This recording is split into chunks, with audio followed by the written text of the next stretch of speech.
That was the Jets after an amazing comeback led by Joe Flacco. It's rare to see that kind of elation in the Jets locker room, but I can only imagine the joy one receives from leaving Cleveland. Welcome to Shut Up Football. I'm Jeff Stoltzfus. That's Kevin. It's week 2 of the NFL season. So much to break down. Tom Brady started a fight, Amazon bought a day of the week, and the league got Spanish lessons. Let's get into it.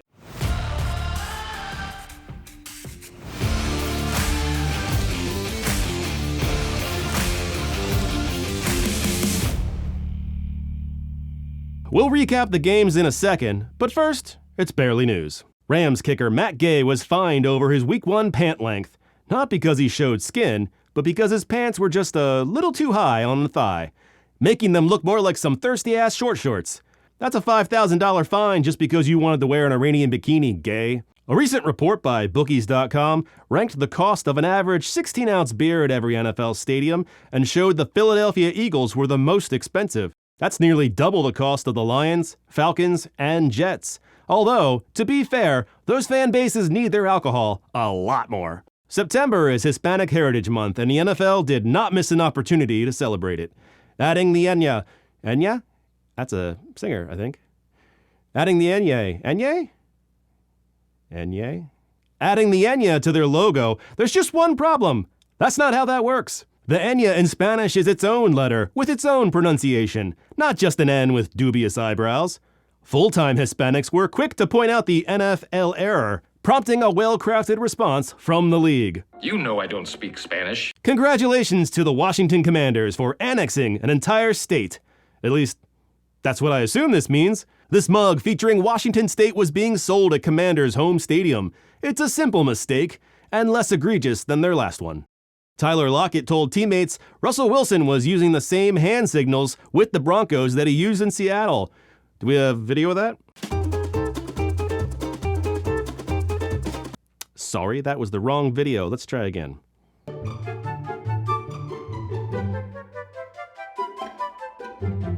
Video of a house party surfaced featuring Trey Lance. Apparently, after losing in a monsoon to the Bears, he kept the water flowing by making it rain on a stripper's butt cheeks. A lot of criticism has been levied about this, but what's not talked about is he wasn't the only young quarterback there. Widen out and you'll see young Patriots quarterback Mac Jones too. And that's barely news. If you like the cut of our jib or can at least tolerate it, please consider subscribing to this YouTube channel. We would appreciate it. And now it's time to take a look back, all the way back to last week. It's time for the recap. Everyone's TV exploded when Derwin James lifted Travis Kelce to the heavens like Simba at Pride Rock, somehow resisting the urge to give him a Zerbert and body slammed him to the turf. Justin Herbert was picked off by Jalen Watson, who ran it back 99 yards for a touchdown. Someone pointed out that Watson used to work at Wendy's, and if he's that kid who kept screwing up my order, then he better keep fucking running. Wendy's is the popular fast food chain that created the Baconator, which I assume was a sophisticated cybernetic cheeseburger sent back through time to give Arnold Schwarzenegger a heart attack. This was the first Thursday night game on Amazon Prime, in case you somehow missed that fact.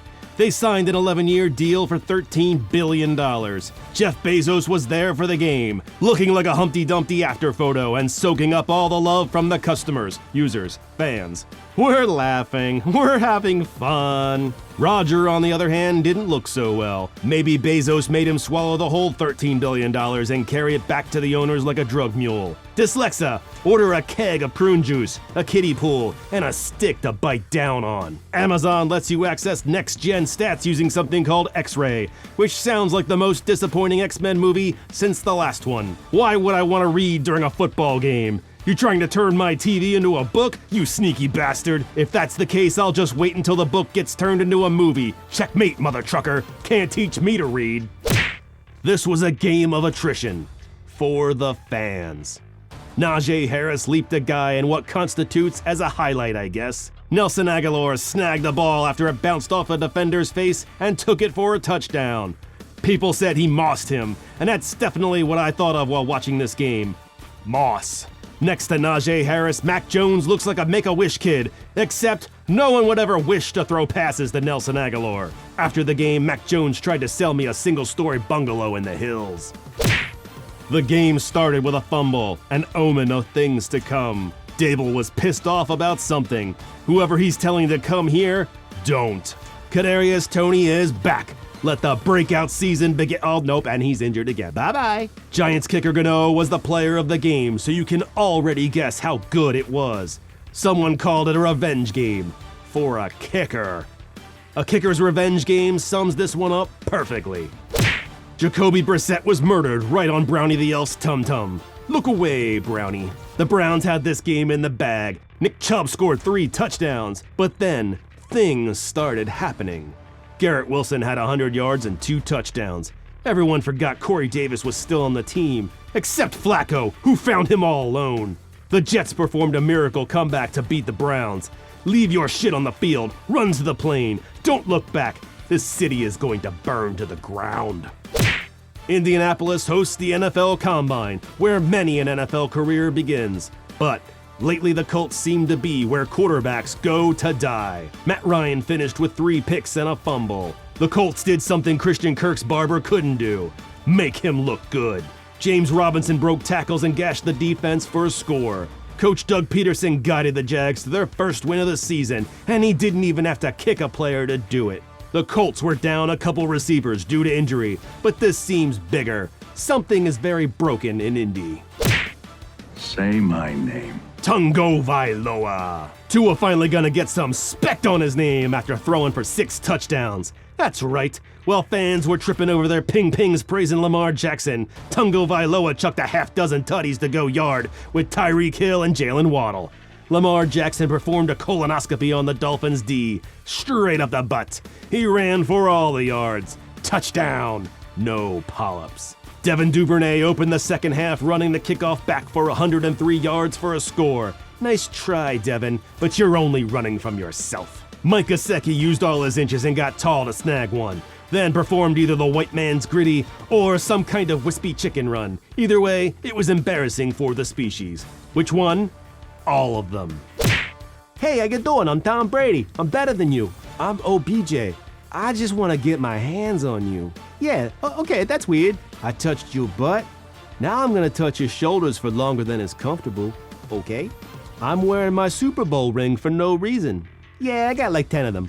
I don't see them on your fingers. Where are they? I'll never tell. I'm a scamp. The Bucs defense made life miserable for the Saints, picking off Jameis Winston 3 times and causing 4 fumbles. Despite all that, it wasn't a great day for Tom Brady either. His inner child came out, and he was not filled with glee. He threw his helmet, his Surface tablet, and a big fat fit. A fight broke out after Tom Brady got mouthy with Marshawn Lattimore. Leonard Fournette shoved him, and then Mike Evans absolutely trucked him. Stay tuned for everyone not named Tom Brady to face some kind of punishment. It's an emotional game, Brady said later, looking like the soul-stealing self-portrait in his mansion had just been discovered by a careless maid who was very clearly told never to go in that room. Aiden Hutchinson had 3 sacks in the first half, an impressive feat for the Rook. Does that look infected to you? Yeah, man, go see a doctor. It was vintage Carson Wentz football, throwing them out of and then back into the game. Amon-Ra St. Brown had over 100 yards and 2 touchdowns. Coach Campbell said, he's a pit bull that plays receiver. It was nice to see the Lions get a win before all the leaves fall off the trees this year. Disaster as Trey Lance broke his ankle on the second drive of the game. His season is over. How will he spend his time now? Dads, lock up your wives and daughters. Here comes Jimmy Garoppolo.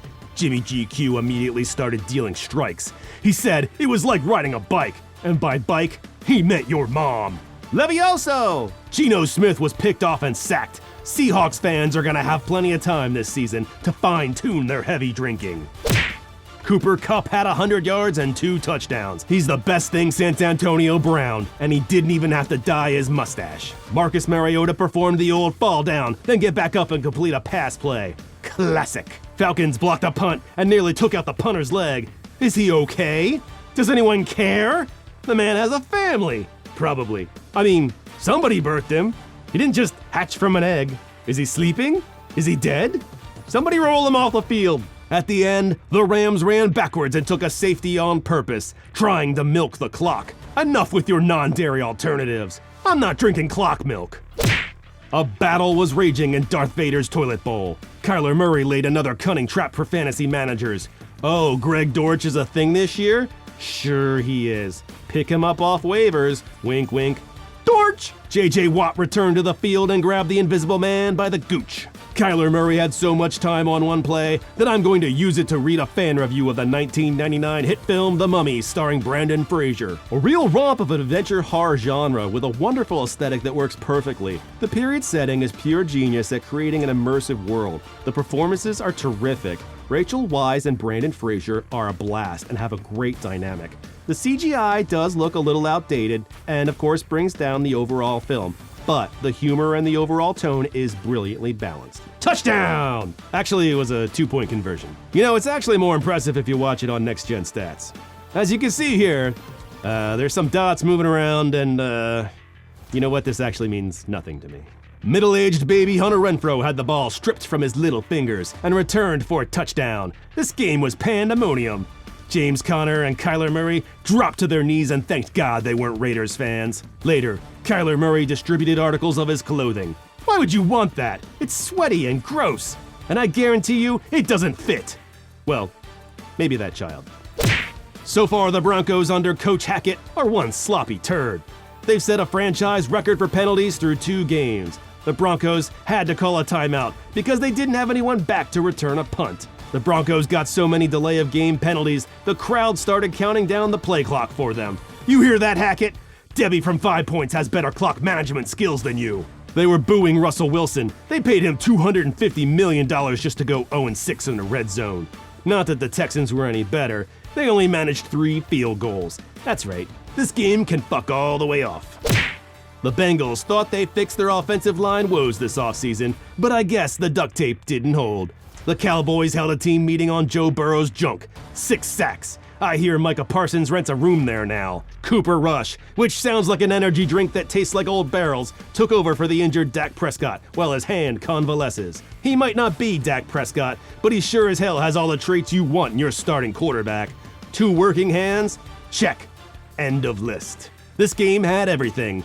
Headless cheerleaders, ventriloquist dummies, whatever the fuck this is. Don't even get me started on the yodeling. Ezekiel Underpants Elliott rumbled his rickety brisket for 15 carries, but it was Tony Pollard that scuttled his beef to the end zone. Not a good look for the kiddies as they fell to a wounded Cowboys squad.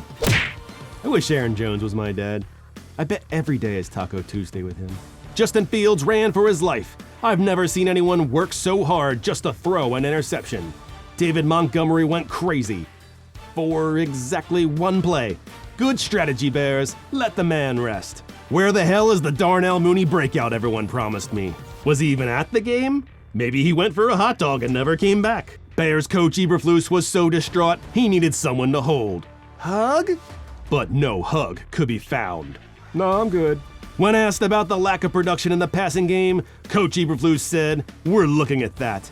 Yeah, me too. It's on my TV right now. Alan Lazard scored a touchdown and celebrated by pouring... Oh God, what is that?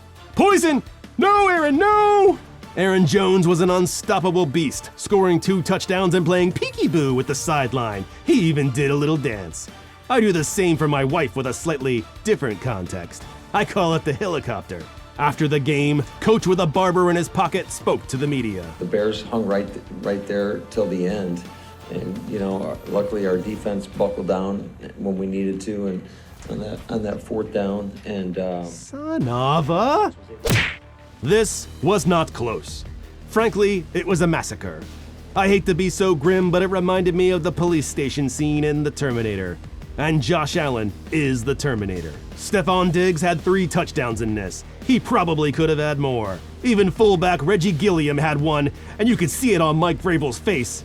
No, not the fullback too. I think at one point, even Cole Beasley caught one, which was a surprise to him because he's no longer on the team. Not that the Titans didn't have standout players of their own, like the guy who shoved injured Bill Dane Jackson after a horrific neck injury that sent him to the hospital. God, this game is brutal. The Queen would have fucking loved it.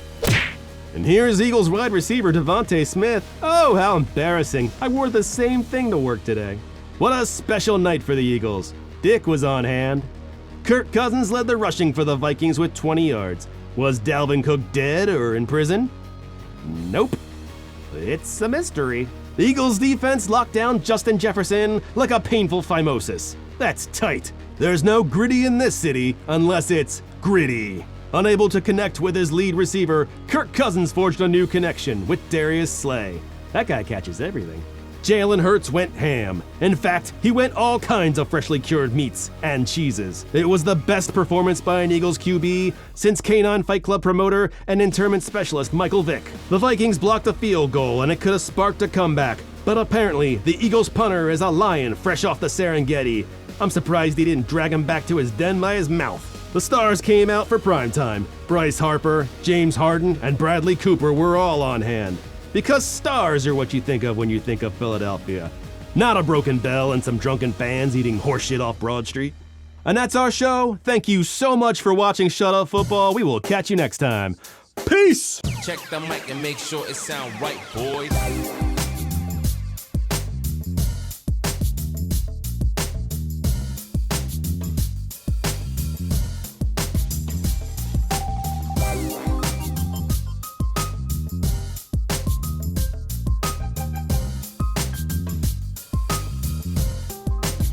It sound right, boy. Oh, this is gonna be the best ever. I'm lumpy. Hi.